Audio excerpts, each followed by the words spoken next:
So number 7 on my list of 8 negative beliefs is that tests are basically tests.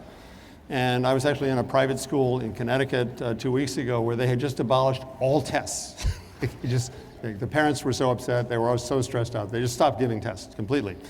And so here's a sardonic quote from Doug Reeves. Check this quote out.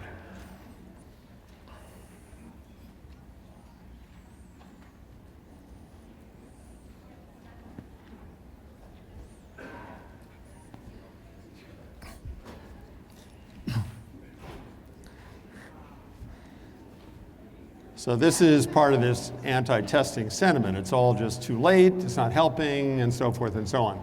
So really, that's one kind of test, standardized tests, but there are others. That's the summative. There's interim or unit tests, which are lower stakes, more informative, and then there's on the spot, checking for understanding in classrooms as teachers teach. And the word formative is used rather confusingly. It can be used for the on-the-spot or it can be used for the unit. So you always got to check in with people when they use the word formative. What do they mean by that? So I think all these kinds of tests can be used badly in actually 9 ways, but they can be used well and powerfully. And I give a whole workshop and I have an article about this that you can find on the website. So assessments actually play a vital role in addressing equity issues in schools. The rich get richer and the poor get poorer.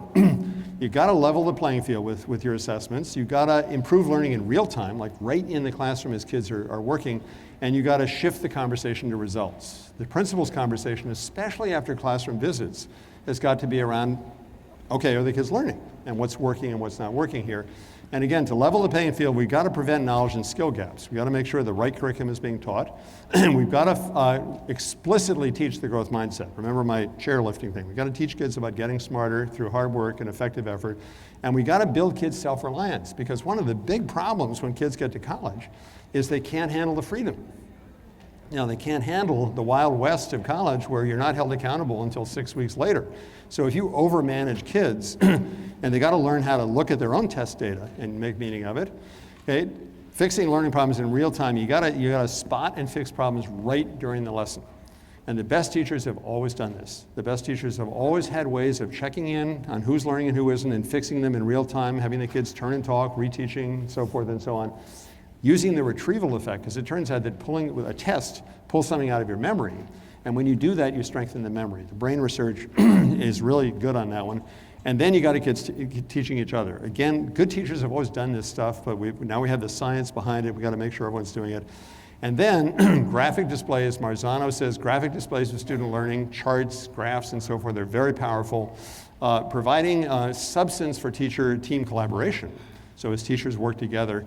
And then when principals go into classrooms, again, having an eye for learning. You know, always, it's not about this particular teaching technique, it's about, are the kids learning? What's the evidence of learning?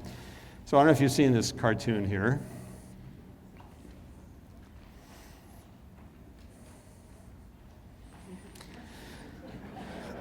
And unfortunately, we have some teachers who have this attitude. And that attitude needs to be addressed. Okay? So here's Dylan William, a British researcher. When a teacher teaches, no matter how well he or she might design a lesson, what a child learns is unpredictable. Children do not always learn what we teach. That is why the most important assessment does not happen at the end of learning. It happens during the learning when there is still time to do something with the information. And that's the whole science of this. So it turns out that there are specific ways that, again, good teachers have always used. Cold calling, dry erase boards. Like check out these high school kids using dry erase boards. How many of you see these in classrooms using dry erase boards? Super low tech, immediate information, who's learning, who isn't, what do we need to do next, and so forth. Plickers. Have you seen plickers? These are free. Every kid has a QR code. The way they orient it tells which answer they've chosen. The teacher scans the class with their cell phone and gets immediate feedback on who's got it right and who's got it wrong. The whole class, all 28 of them. Is this cool?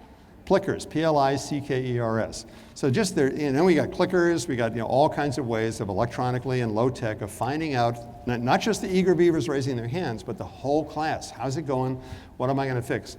And so the dynamic of good teaching has always been to teach as effectively as possible, to check for understanding using good techniques, and then to figure out what to do next. And again, good teachers have done this, but not enough teachers are doing this. This is something that needs constant coaching and attention. And by the way, W. Edwards Deming came to Detroit in the 1950s and tried to convince the big three to improve their quality. They said, our cars are fine. You know where he went? He went to Japan.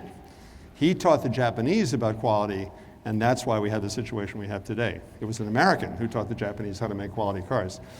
So number 8 is the last one. And I'm rushing a little, but I wanted to get into this because this is so critical for what Michigan and other states are doing right now.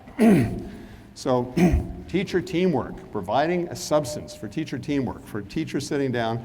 And if you walked in as a principal, dropped into this team meeting, the best question you could possibly hear would be, your kids did better at that than mine, what did you do? So to hear a question like that in a teacher team meeting, what's required for that? Data and trust. I heard the two words simultaneously. Data from a common assessment that they all gave, and trust that you can give yourself a 1 down like that. So check out this Tom Guskey put this together. So the vertical thing is 3 teachers' classrooms. So there's Jen's classroom, there's Michael's classroom, and there's Chris' class, 3 teachers. And they're sitting looking at this data display, and the tick marks are the number of kids who got each item wrong. So think about what these teachers could talk about. What are some talking points from this data display? Anyone want to just call it out real loud? So number 7, so Jen's kids, only 2 of them got it wrong, and the other 2 was a disaster. So hopefully they're going to turn to Jen and say, what did you do? What was your technique with that? Okay. What else? Number 9, there's the opposite.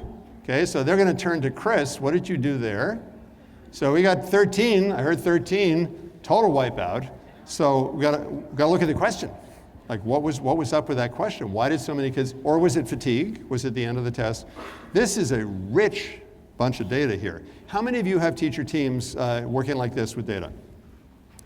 So just a few. So this is where you want to get, because teachers can teach teachers, and in fact this is more powerful than principal evaluation, is when you can get teachers looking at common data like this. I know a lot of you have small schools where maybe there's only 1 4th grade teacher. Use the internet.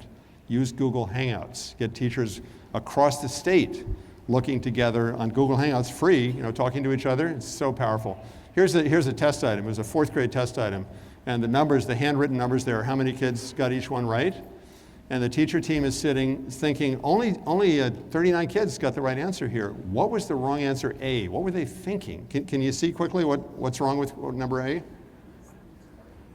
They didn't realize that the truck was not at the end of the ruler.